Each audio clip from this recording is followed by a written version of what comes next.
میں گزارش کر رہا ہوں آخری میں علی جناب مولانا عاصم جوراسی صاحب سے کہ دعائے کلامات کے لیے تشریف لائیں۔ مبارکباد کے مستحق ہیں وہ افراد جنہوں نے اس جشن کو منعقد کیا، اور آپ تمام مومنین اور وہ تمام شعراء جنہوں نے اس محفل میں بھرپور طریقے سے حصہ لیا۔ یقیناً بہت اچھے کلام پیش کیے گئے۔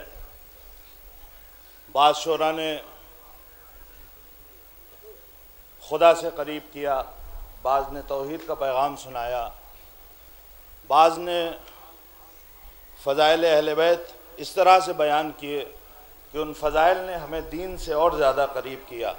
اور ہماری محفلوں اور مجلسوں کا ماحصل بھی یہی ہے کہ ہماری محفلیں اور مجلسیں ہمیں دین سے قریب کرتی ہیں، اہل بیت سے قریب کرتی ہیں، خدا سے قریب کرتی ہیں۔ بہت اچھے پیغام دیے گئے کہ ہمارے درمیان اتحاد ہونا چاہیے۔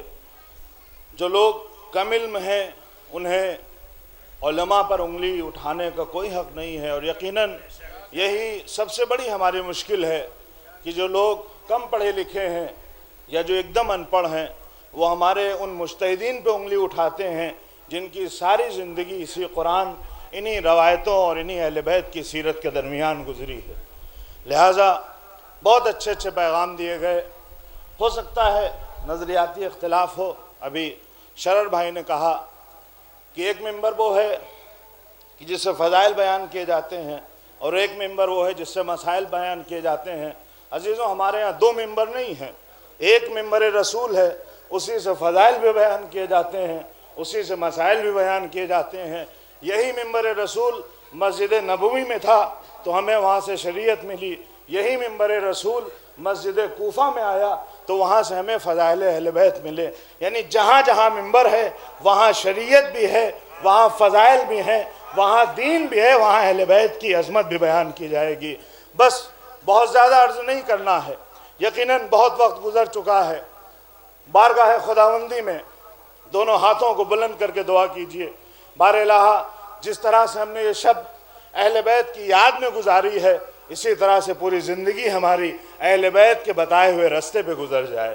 بار الہ، جس طرح سے مومنین نے جاگ کے اپنی قوت ایمانی کا ثبوت دیا ہے، اسی طرح سے دین پر عمل کرتے ہوئے ہم ہمیشہ ایک بیدار قوم کہلائیں، ہمیں سوتی ہوئی قوم نہ کہا جائے۔ بار الہ، یقیناً ہم لوگ یہاں پر آ کے فضائل بیان کرتے ہیں، جیسا کہ میثم صاحب نے اشارہ کیا، ہم یہاں آ کر ذکر اہل بیت کر رہے ہیں، لیکن بہت عظیم ہیں وہ ہستیاں کہ جن کی وجہ سے آج وہ زیارت گاہیں باقی ہیں جہاں آپ زیارت کرنے کے لیے جائیں گے۔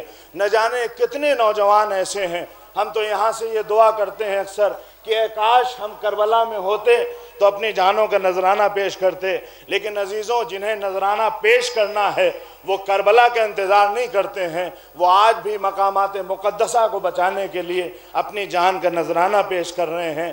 کسی کے جوان بچے شہید ہوئے ہیں، بار الہ جن کے والدین باقی ہیں انہیں صبر جمیل عنایت فرما۔ بہت سے ایسے جوان شہید ہوئے ہیں جنہیں مدافعین حرم کہا جاتا ہے، جو حشد شعبی میں تھے، جنہوں نے ہمارے حرم کی حفاظت کی ہے، ورنہ داعش بہت دور نہیں تھے ہمارے مقامات مقدسہ سے۔ بار الہ، جو چھوٹے بچے رہ گئے ہیں انہیں تجھے جناب سکینہ کا واسطہ کہ ان کو احساس یتیمی نہ ہونے پائے۔ بار الہ، ہمارے علماء کرام مراج اعظام کا سایہ ہمارے سروں پر قائم و دائم رکھ۔ بار الہ، منتقم خون حسینی کے ظہور میں تعجیل فرما، اور ہمیں اس لائق بنا کہ جب ہمارے وقت کے امام کا ظہور ہو تو ہمارا شمار ان کے ساتھیوں میں ہو۔ وآخر دعوانا الحمدللہ رب العالمین۔